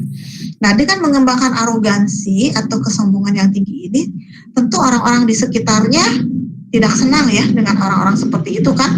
Ada yang menertawakan, mencibir atau menghina. Nah, hal-hal seperti itu akan membuat rasa inferiornya dia itu makin besar, dia makin terluka, sehingga dia akhirnya kembangkan superioritas atau kesombongan yang makin tinggi lagi, akhirnya jadi lingkaran setan di situ. Makanya harus diterapi hal-hal yang seperti ini, kesian kalau yang fear and defense-nya tinggi. Nah, dalam analisis tulisan tangan, fear and defense ini dari beberapa hal yang tadi contoh saya kasih contohkan itu, kita skor ya. Kalau skornya rendah, itu dia baik, dia wajar, normal, dia nggak punya masalah dengan mental, nggak punya konflik dengan dirinya. Kalau skornya tinggi, berarti dia biasanya banyak trauma psikis di masa lalu. Itu bisa sangat menghambat dia. Itu harus diberesin, diterapi, dibenerin, kasihan soalnya. Kalau fear and defense-nya skornya sedang, berarti juga tetap itu harus diterapi karena itu juga bisa menghambat potensi dirinya. Nah, contoh tulisan yang saya kasih di sini yang termasuk ke dalam fear dan defense itu yang pertama yang di kiri atas adalah defiance ya. Defiant itu kita lihat dari huruf K bakalnya itu yang tinggi ke atas. Nah, orang-orang yang menulis huruf K seperti ini, dia biasanya senang menentang atasannya, senang menentang otoritas. Kalau dia sebagai bawahan. Kalau dia sebagai atasan, hubungan dia ke bawahan juga kurang enak, kurang baik. Bawahannya bisa merasa tertekan dengan orang-orang seperti ini. Gitu. Terus ada juga orang yang menulis tiba-tiba di tengah huruf menulisnya huruf besar. Misalnya contohnya menulis kata hari, HARI, terus tiba-tiba R-nya huruf besar. Padahal harusnya kan huruf kecil semua ya. Tiba-tiba huruf besar. Itu dia bisa berarti juga salah satunya devian ini. Tapi harus dilihat dengan thread lainnya, dengan tulisan lainnya, apakah ada yang sinergi atau ada yang antagonis. Bisa juga karena orang ini ingin minta perhatian, juga bisa. Tetapi yang paling signifikan adalah di huruf A. Nah, untuk devian ini. Terus untuk prokrastinasi, menunda-nunda. Dia ada orang-orang yang punya kebiasaan menunda-nunda. Sekarang kerjaan ini, masih ada waktu, besok aja deh. Misalnya terus mau ngerjain ini, itu kan nanti targetnya baru nanti malam, sekarang masih pagi, ntar aja lah agak sorean saya kerjain, padahal pada waktu itu dia nggak ada kerjaan. Nah, itu namanya prokrastinasi atau menunda-nunda. Kita bisa lihatnya di T-bar. Bar di huruf T-nya, itu dia nggak berada di tengah-tengah, harusnya T-bar itu kan berada di tengah batang T ya, dia adanya di kiri. Berarti dia tandanya orang yang suka menunda-nunda. Itu ya contohnya ya. Next slide please. Nah, sebagai kesimpulan adalah tulisan tangan itu salah satu dari perilaku manusia yang sangat kompleks ya, merupakan manifestasi dari pikiran bawah sadar, memiliki banyak bakat alamiah dan kemampuan potensi yang bisa digali. Sehingga dengan demikian analisis tulisan tangan dapat digunakan untuk mengenal dan meningkatkan karakter atau kepribadian seseorang, sehingga bisa mengoptimalkan kemampuan yang terdapat di dalam diri seseorang, menjadikan hidupnya lebih nyaman, lebih bahagia, dia bisa lebih harmonis dengan keluarga dan juga dengan lingkungannya di mana dia berada. Nah, sampai di sini bahasan saya hari ini untuk memperkenalkan tentang analisis tulisan tangan bisa mengungkapkan potensi diri. Terima kasih, saya kembalikan dulu kepada Pak Jaro ya, silahkan.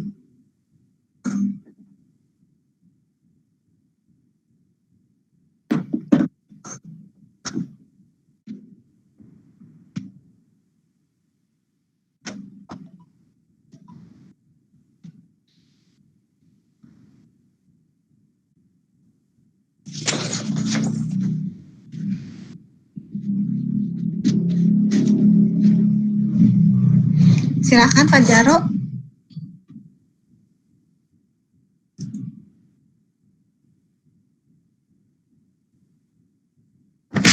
Pak Jaronya keluar dok.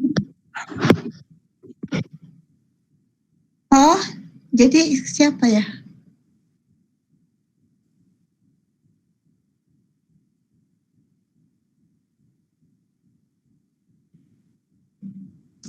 Ya, silakan. Siapa yang mau melanjutkan ke tanya jawab atau apa ya sekarang, Bu Lili?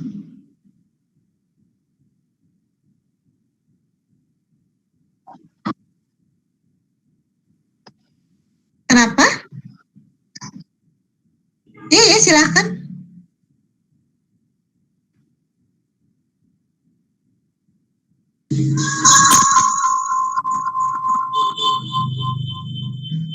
Iya, baik. Terima kasih dari Ibu Kindela.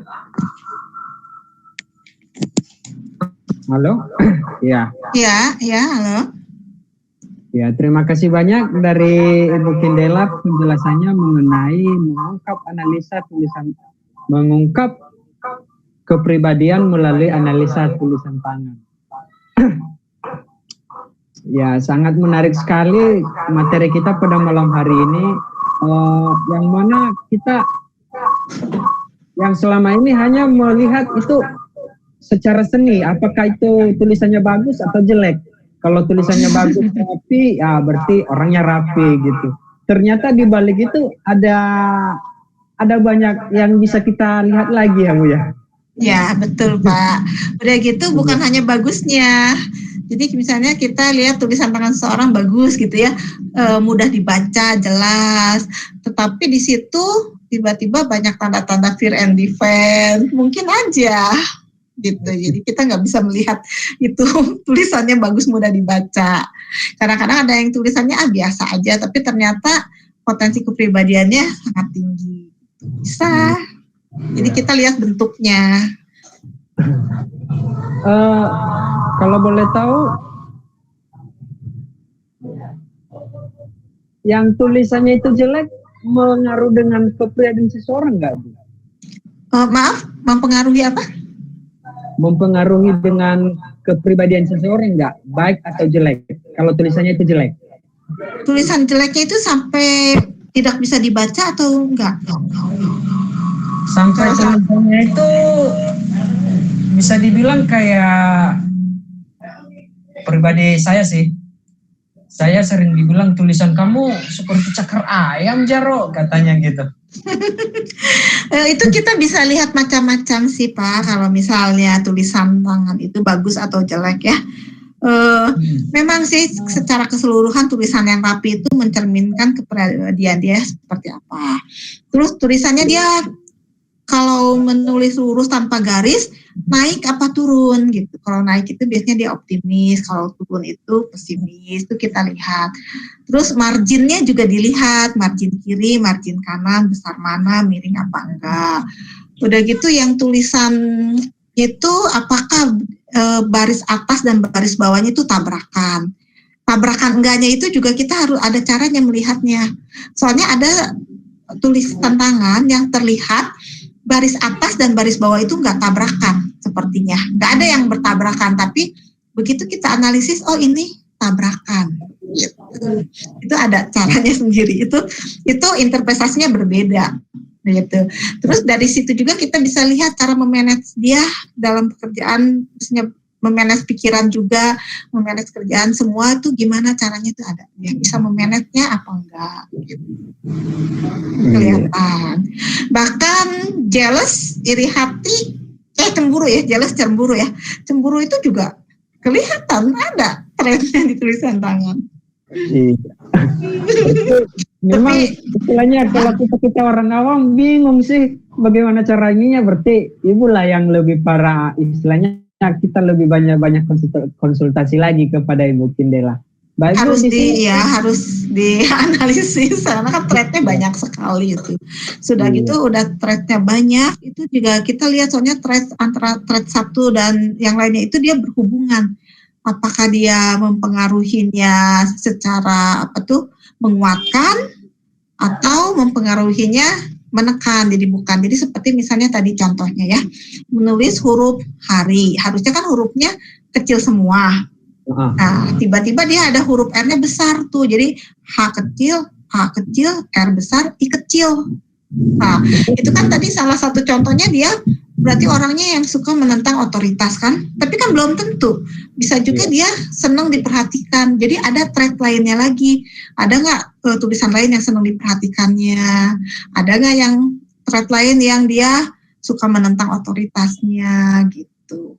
Jadi itu harus digabung-gabung ngelihatnya, nggak hanya dari satu itu aja. Iya. Baik Bu, di sini kita ada pertanyaan dari Pak Yolius Wijaya Saputra. Thanks dari Kindela, penerapannya sangat jelas dan tersusun rapi. Dari Bu Erna Sofia, tulisan bisa diarahkan sejak dini atau tidak? Ya, langsung dijawab ya. Ya, terima kasih Bu Erni, bagus ya pertanyaannya. Ya, betul. Tulisan bisa diarahkan sejak kecil. Makanya dari kecil kan kita belajar menulis halus ya. Waktu SD kan dari kecil kan dari SD kita belajar. Anak-anak sekarang juga sama ya. Belajar menulis halus seperti itu ya. Ada standarnya kan. Nulis huruf A itu seperti apa, B itu apa. Terus bukunya kan yang bergaris-garis kan besar kecil ya kayak tadi contoh. Tapi ternyata sudah besar tulisannya nggak ada yang sama beda-beda. Nah, uniknya itu. Betul, itu memang bisa diarahkan sejak kecil, tapi nanti akhirnya perkembangannya seperti apa ya tergantung perkembangan kepribadian si anak itu. Berubah semua. Dan itu unik, tiap orang lain-lain. Padahal waktu kecil misalnya sekelas nih, misalnya sekelas ada 20 anak, gurunya kan cuma satu. Nulis kan sama, diajarnya seperti itu, tapi nyatanya beda-beda. Ada yang jadi tulisannya kecil, ada yang jadi tulisannya besar, ada yang tadinya diajarkannya miring kanan, tahu-tahu jadi tegak, diajarkannya standarnya bersambung. Sekarang anak-anak sekarang kita lihat tulisannya tulisan printing ya, satu-satu semua. Nah, itu kan beda karakternya. Cobalah perhatikan generasi-generasi orang tua kita, misalnya tulisannya seperti apa. Rata-rata miring kanan bersambung saya. Generasi saya banyak yang masih miring kanan, tapi sudah mulai tegak dan sudah mulai juga nggak terlalu bersambung juga. Ada yang mulai printing. Generasi anak sekarang, saya juga ngajar di SMP SMA ya, yang tulisannya miring kiri banyak. Waktu zaman saya sekolah itu yang tulisannya miring kiri itu saya ingat cuma satu teman, dan dia sering iniin teman-teman yang lain. Tulisan kamu kok antik sih, beda sendiri. Gitu. Dia tulisannya miring kiri, kita semua miring kanan. Tapi kalau lihat anak-anak sekarang yang miring kiri tidak aneh. Saya meriksa ngoreksi tulisan anak-anak, murid-murid, wah, anak zaman sekarang banyak yang miring kiri. Makanya itu kepribadian tiap generasi beda-beda, kelihatan dari situ. Ya. Memang ada kebanyakan kawan-kawan saya sih Bu, istilahnya kalau penulis itu sampai-sampai bukunya itu harus miring vertikal katanya, biar tulisannya itu lurus katanya. Jadi tapi tetap miring nggak? Tetap miring nggak? Apa lurus? Lurus kalau dia miringin buku. Kalau bukunya itu secara horizontal, tulisannya miring. Memang itu kemiringan, tapi itu biasanya tergantung kebiasaan juga ya. Memang dulu sih, soalnya waktu diajarkan nggak terlalu harus lurus ya. Kalau buku miring sedikit boleh lah. Biasanya miring dikit, saya juga nulis kertasnya juga miring dikit, nggak terlalu lurus. Tapi hasil-hasilnya tetap mau miring, mau lurus, tetap kemiringannya ada. Tetap kemiringannya ada, iya. Baik, pertanyaan selanjutnya dari Bapak Yoleus Wijaya Saputra. Kalau fear and envy-nya banyak, ciri-cirinya apa dong secara singkat dan praktisnya? Kalau fear and envy-nya banyak ya, itu sebetulnya fear itu kalau di tulisan tangan itu ada beberapa biji, di event itu ada beberapa biji gitu. Jadi kita harus lihat satu persatu sih. Kayak tadi saya contohin itu superiority complex ya, atau kesombongan ya. Itu vanity ya kalau di dalam bahasa Inggrisnya. Itu fear, nanti itu ada skornya berapa. Jadi kalau misalnya itu tinggi ya dia kelihatan arogansi tinggi gitu. Lalu yang lain-lain, kalau misalnya tadi contoh saya dari fear itu contohnya sensitive to criticism. Kalau itu ya kayak tadi lah, parnoan, dia misalnya dikritik sedikit sakit hati. Terus kalau yang kayak tadi di resto makan, ada orang yang pas ngeliat dia lagi ngobrol, dia pikir oh itu lagi ngomongin saya, ya kayak gitu. Jadi kalau untuk pastinya ya harus dianalisa dulu tulisan tangannya semua. Itu kan saya cuma tadi ngasih contoh satu-satu aja. Seperti itu. Dan yang itu harus diketahui karena itu bisa menghambat ya, kayak tadi ya, kalau orang arogansi kan orang nggak seneng kan, orang kan nggak suka sama orang seperti itu kan. Nah itu kan dia harus tahu, orang ini harus menyadarinya dan harus mau berubah. Nah untuk tahu dan berubahnya dari mana ya, harus ada orang lain yang ngasih tahu, ada cara terapinya gitu. Untuk terapinya ya bisa ke psikolog, ke psikiater, ke hipnoterapis, ke psikoterapi seperti itu.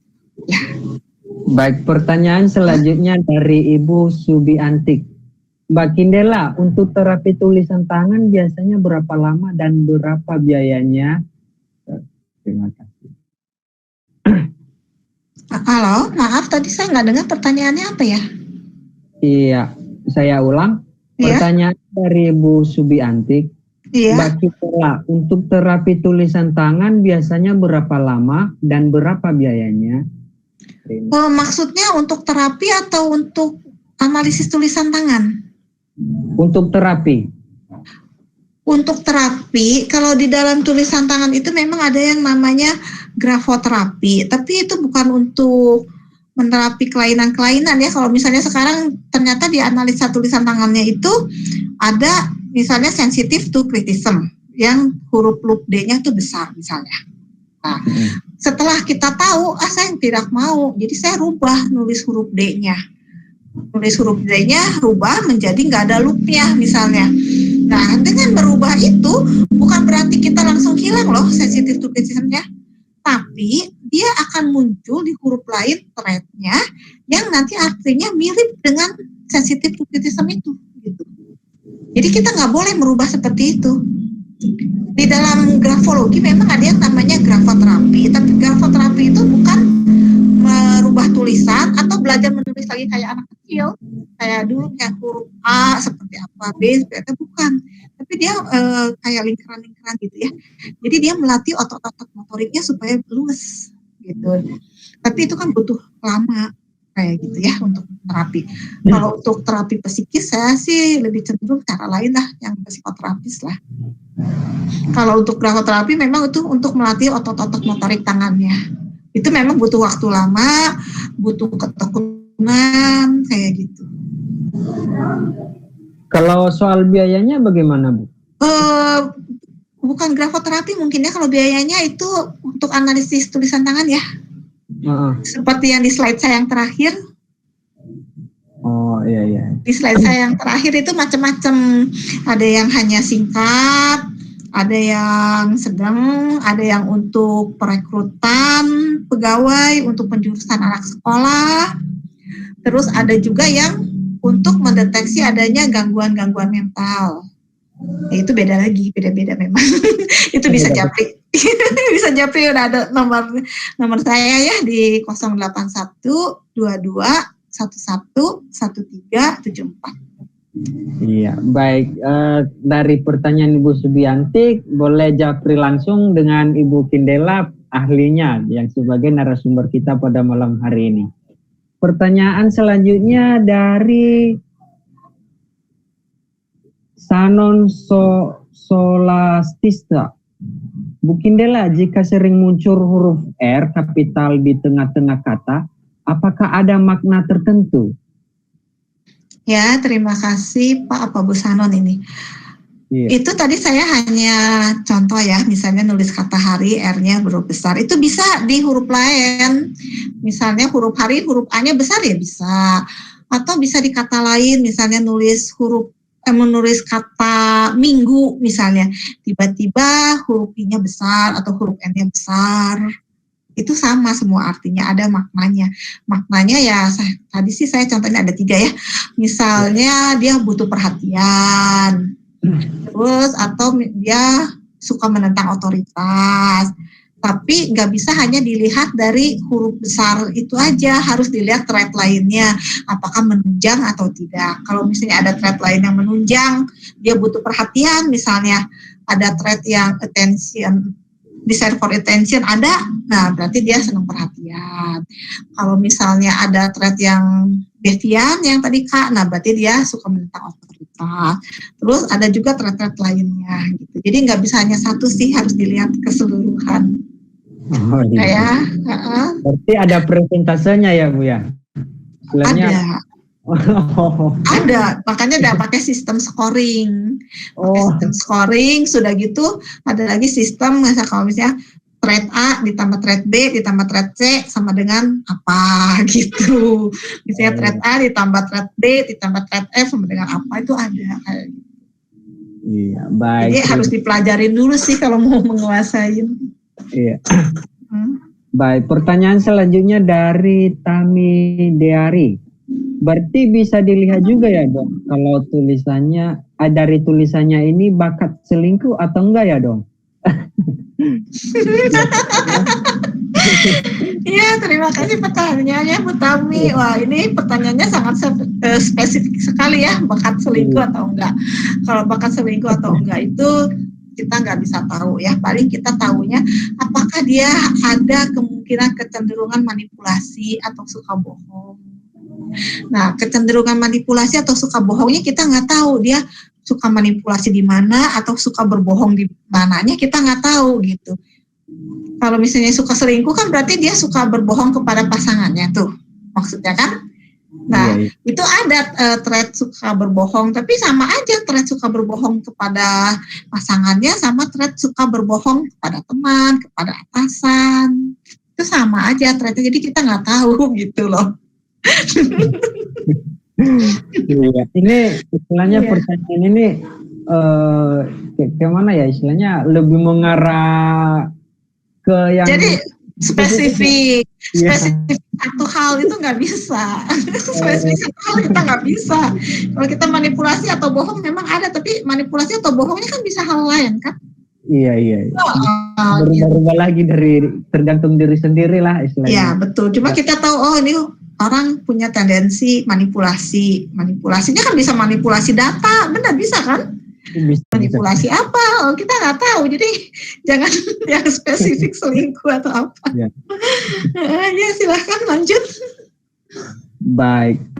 Dari Ibu Erna Sofia, betul zaman dulu waktu SD belajar menulis memakai buku garis 3, ada tebal tipisnya. Dari Ibu Erna Sofia lagi, berarti melihat tulisan tangan sebagai diagnosa awal ya. Baik, terima kasih dari teman-teman semua, sportifnya berupa pertanyaan-pertanyaan, dan terima kasih juga dari Bu Kindela atas presentasi ataupun ilmu pengetahuan yang Ibu bagikan kepada kita pada malam hari ini. Dan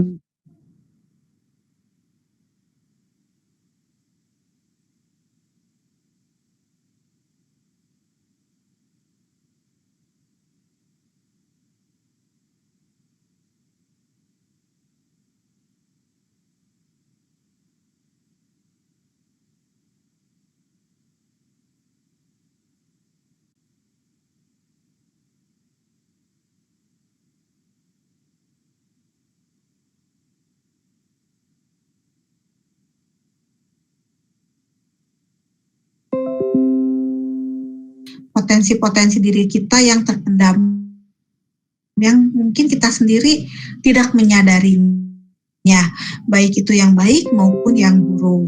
Nah, dengan analisa tulisan tangan ini, kita bisa lebih memahami, lebih mengetahui karakter atau kepribadian kita, juga potensi diri. Kalau misalnya ada karakter atau kepribadian kita yang bisa menghambat kemajuan kita bisa deteksi dari analisa tulisan tangan, lalu kita bisa cari solusinya, jalannya, supaya hambatan-hambatan ini bisa dibereskan ya, sehingga potensi dalam diri kita bisa optimal. Lalu kalau misalnya kita sudah tahu ada potensi diri kita yang tinggi, tapi kita belum mengoptimalkannya, kita bisa menggali, meningkatkannya sehingga bisa optimal. Dengan demikian kita bisa lebih maju dalam perkembangan kepribadian, maju juga dalam